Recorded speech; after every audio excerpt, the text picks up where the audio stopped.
សួស្តីបងប្អូនទាំងអស់គ្នាអញ្ចឹងនៅក្នុងវីដេអូនេះគឺយើងនឹងរៀនដំឡើងកម្មវិធី Zoom នៅលើកុំព្យូទ័ររបស់យើងទាំងអស់គ្នាអញ្ចឹងកុំព្យូទ័រវាមាន laptop មាន desktop អញ្ចឹងកុំព្យូទ័រទាំងពីរហ្នឹងគឺវាដូចគ្នាទេការប្រើប្រាស់គឺដូចគ្នាអញ្ចឹងរបៀបដំឡើងក៏ដូចគ្នាដែរប៉ុន្តែបើសិនជាបងអូនប្រើប្រាស់កុំព្យូទ័រជាផលិតផលរបស់ក្រុមហ៊ុន Apple បងអូនអាចបិទវីដេអូនេះមិនបាច់មើលបានដោយសារវាខុសគ្នាទាំងស្រុងតែម្ដងអញ្ចឹងលោកគ្រូនិយាយនេះគឺនិយាយតាក់ទងទៅនឹងកុំព្យូទ័រដែលប្រើ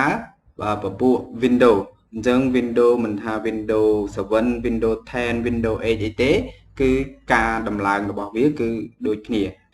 អញ្ចឹងដើម្បីទាញយកកម្មវិធី Zoom បានគឺចំណុចទី1គឺបងអូនត្រូវភ្ជាប់ជាមួយនឹងអ៊ីនធឺណិតហើយចំណុចទី2គឺបងអូនត្រូវមានកម្មវិធី browser អញ្ចឹងតាក់ទងទៅនឹង browser គឺមានច្រើនមាន browser ដែលមានស្រាប់ហើយនិង browser ដែលយើងត្រូវការដំឡើងក្រៅអញ្ចឹង browser ដែលមានស្រាប់គឺមាន Internet Explorer ហើយនិង Microsoft Edge ហើយ browser ដែលបងអូនត្រូវដំឡើងក្រៅមានដូចជា Opera, Firefox ហើយនិង Google Chromeអូខេសម្រាប់ browser គឺបងអូនមិនចាំបាច់មានទាំងអស់ដោយលោកគ្រូទេគឺបងអូនមានតែ browser ណាមួយនៅក្នុងចំណោម browser ទាំង5ហ្នឹងគឺបានហើយហេតុអីឥឡូវលោកគ្រូបើក Google Chrome ឲ្យមើលអញ្ចឹងនៅពេលដែលបងអូនបើក Google Chrome បងអូនឃើញប្រអប់ URL នេះអត់អូខេហើយបងអូនបើក Firefox បងអូនឃើញប្រអប់ URL ហ្នឹងគឺដូចគ្នាហើយបងអូនបើក Internet Explorer បងអូនឃើញប្រអប់ URL នេះដូចគ្នាតើណាអញ្ចឹងហេតុផលនឹងហើយគឺយើងមិនចាំបាច់មានទាំងអស់ទេគឺយើងមានតែមួយគឺយើងអាចប្រើបានហើយតើអត់ឥឡូវលោកគ្រូបិទវាវិញអញ្ចឹងលោកគ្រូប្រើប្រាស់ Google Chrome ចុះអញ្ចឹងនៅក្នុង URL box ហ្នឹងគឺបងអូនបញ្ចូលពាក្យថា zoom.us/download អូខេអញ្ចឹងបងអូនបញ្ចូលទម្រង់បែបហ្នឹងមកហើយបន្ទាប់មកគឺបងអូនចុច Enter key អញ្ចឹងគឺវានឹងធ្វើការបើក website Zoom ដើម្បីឲ្យយើងអាច download កម្មវិធី Zoom បានអញ្ចឹងបងអូនមើលកន្លែង download center ហើយបងអូនអូសចុះមកក្រោមបន្តិចបងអូនឃើញ Zoom client for meeting អញ្ចឹងបងអូនឃើញប៊ូតុង download នេះអញ្ចឹងបងអូនចុចទៅលើវាមកអញ្ចឹងគឺវានឹងធ្វើការទាញកម្មវិធី Zoom ចូលទៅក្នុងកុំព្យូទ័ររបស់យើងអញ្ចឹងបន្ទាប់ពីបងអូនទាញរួចរាល់ហើយគឺបងអូនចុចទៅលើវាដើម្បីដំឡើងអូខេអញ្ចឹងគឺវានឹងធ្វើការដំឡើងកម្មវិធី Zoom ចូលទៅក្នុងកុំព្យូទ័ររបស់យើងអូខេអញ្ចឹងគឺវាបានដំឡើងរួចរាល់ចប់សពគ្រប់ហើយអញ្ចឹងយើងអាចបិទ browser របស់យើងបានអញ្ចឹងនេះគឺជាកម្មវិធី Zoom ដែលយើងបានដំឡើងអញ្ចឹងបន្ទាប់ពីបងអូនដំឡើងចប់គឺបងអូនអត់ឃើញកម្មវិធីនៅលើ desktop ទេអញ្ចឹងធ្វើម៉េចទើបយើងអាចយកកម្មវិធីយកមកដាក់នៅលើ desktop បានអញ្ចឹងបងអូនចូលទៅកន្លែង search កម្មវិធីហើយបន្ទាប់មកគឺបងអូនវាយពាក្យថា Zoom បន្ទាប់មកបងអូនឃើញកម្មវិធី Zoom នៅផ្នែកខាងលើអញ្ចឹងបងអូនដាក់ម៉ៅឲ្យចំលើវាហើយបងអូនចុចម៉ៅស្ដាំបន្ទាប់ពីបងអូនចុចម៉ៅស្ដាំបងអូនជ្រើសរើសយកពាក្យ open file location មានន័យថាម៉េចមានន័យថាបើកទីតាំងរបស់វាអញ្ចឹងបងអូនចុចទៅលើវានឹងធ្វើការបើកទីតាំងអញ្ចឹងនេះគឺជាកម្មវិធី Zoom ដែលយើងត្រូវយកវាយកទៅដាក់លើ desktop អញ្ចឹងធ្វើម៉េចទើបយើងអាចយកវាយកទៅដាក់លើ desktop បានអញ្ចឹងបងអូនដាក់ម៉ៅឲ្យចំម្ដងទៀតហើយបងអូនចុចម៉ៅស្ដាំម្ដងទៀតមកហើយបន្តមកគឺបងអូនយកពាក្យថា send to អញ្ចឹង send to មានន័យថាម៉េចមានន័យថាបញ្ជូនវាទៅកន្លែងណាមួយអញ្ចឹងយើងចង់ដាក់វានៅកន្លែងណាចង់វាដាក់លើ desktop អញ្ចឹងគឺយើងយកពាក្យ send to ហើយយើងយកពាក្យ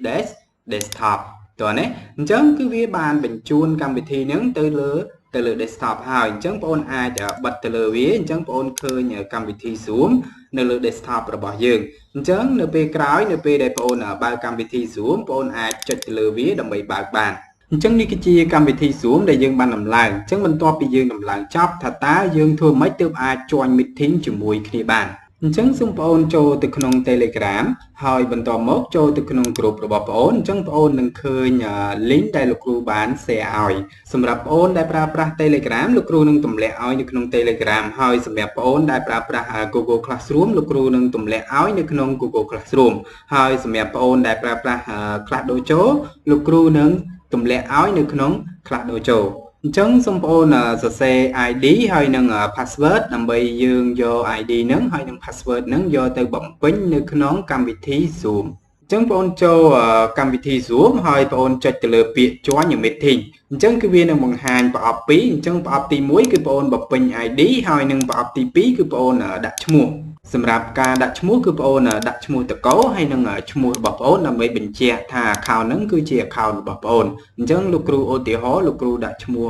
សុកបូពីទី2ចុះអញ្ចឹងបន្ទាប់ពីបងអូនបំពេញឈ្មោះរួចរាល់ហើយបងអូនចុចទៅលើពាក្យ join អញ្ចឹងកន្លែងហ្នឹងសូមបងអូនរងចាំបន្តិចបន្ទាប់មកគឺវានឹងបង្ហាញផ្ទាំងឲ្យអូនបំពេញ password អញ្ចឹងមុនហ្នឹងគឺយើងបានកត់ពីគឺទី1 ID អញ្ចឹង ID យើងបំពេញនៅដើមហើយទី2គឺយើង